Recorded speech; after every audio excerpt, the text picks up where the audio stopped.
នេះគឺជាសាច់រឿងខ្មោចព្រាយបិសាចបែបភ័យរន្ធត់រៀបរាប់ពីវិញ្ញាណវិលវល់និងកម្មពៀរឿងវិញ្ញាណតៃហោងនៅផ្ទះសំណាក់ចាស់មេឃងងឹតស្លុបផ្គរលាន់ក្រហឹមកាត់ផ្ទៃមេឃនៅពេលរាត្រីវិបុលនិងសុភ័ក្រកំពុងជិះម៉ូតូកាត់តាមផ្លូវលំដាច់ស្រយាលមួយខណៈពេលដែលភ្លៀងចាប់ផ្ដើមធ្លាក់មកយ៉ាងខ្លាំងដោយសារมันអាចបន្តដំណើរទៅមុខទៀតបានពួកគេក៏សម្រេចជិះចូលសម្រាកនៅផ្ទះសំណាក់ឈើចាស់មួយខ្នងដែលស្ថិតនៅដាច់ឆ្ងាយពីភូមិអ្នកស្រុកម្ចាស់ផ្ទះសំណាក់គឺជាស្ត្រីចំណាស់ម្នាក់មុខមាត់ស្ងួតក្រៀមក្រោះភ្នែកស្លក់ជ្រៅគាត់នីអ៊ីទាំងសំឡេងខ្សៅៗថាបន្ទប់លេខ4នៅជាន់លើទំនេរតែចាំទុកកុំបើកបង្អួចខាងក្រោយឲ្យសោះទោះសំឡេងអ្វីក៏ដោយបន្ទប់លេខ4មានសភាពទ្រុឌទ្រោមធំក្លិនផ្អមដូចមានសត្វងាប់វិបុលនិងសុភ័ក្រហត់នឿយពេកក៏តម្រេកខ្លួនដេកទាំងសម្លៀកបំពាក់សែមជោគមកដល់វេលាម៉ោង2រំលងអាធ្រាត្រសំឡេងតកបានបន្លឺឡើងចេញពីបង្អួចខាងក្រោយ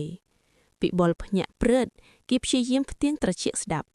វាជាដំឡេងដូចមានអ្វីម្យ៉ាងបោកទង្គិចនឹងជញ្ជាំងឈើសុភ័ក្រដែលកំពុងដេកលក់យ៉ាងស្កប់ស្កល់ស្រាប់តែប្រកាច់បន្តិចរួចនិយាយរអ៊ូទាំងបិទភ្នែកជួយដល់លេងខ្ញុំផងខ្ញុំត្រជាក់ណាស់ដោយកាយចង់ដឹងចង់ឃើញខ្លាំងពេកទៅវិបុលក៏ភ្លេចពាក្យបណ្ដាំរបស់ស្ត្រីម្ចាស់ផ្ទះគេដើរទៅជិតបង្អួយរួចក៏ច្រានវាបើកផាំងខ្យល់ត្រជាក់ស្រងែបក់មកប៉ះមុខធ្វើឲ្យគេព្រឺសម្បុរខ្ញាក់នៅខាងក្រៅបង្អួចនោះមានដើមផូធំមួយនៅលើមែកឈើដែលលយមកជិតបង្អួចបំផុតវិបុលបានឃើញស្រីម្នាក់ស្លៀកពាក់ពណ៌សក់វែងអង្លាយបក់តាមខ្យល់កំពុងអង្គុយលើមែកឈើបែរខ្នងដាក់គេនាងចាប់ផ្ដើមងាកមកយឺតមុខរបស់នាងហើមប៉ោងភ្នែកម្ខាងលយចេញមកក្រៅស្លាកស្មាមខ្សែតឹងជាប់នឹងត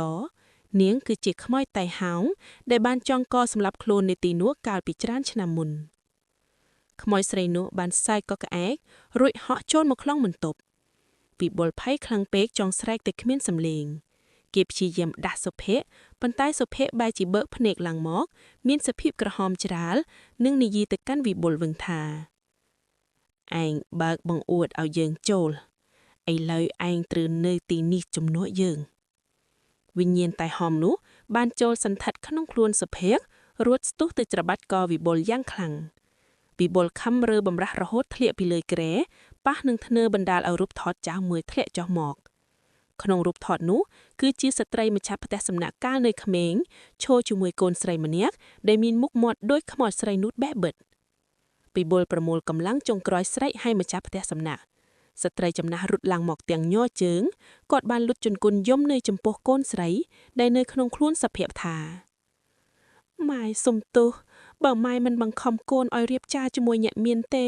កូនក៏មិនគិតខ្លីចង់កសម្លាប់ខ្លួនដែរឮដូច្នោះវិញ្ញាណខ្មោចតៃហោងក៏ស្រែកយំយ៉ាងខ្លាំង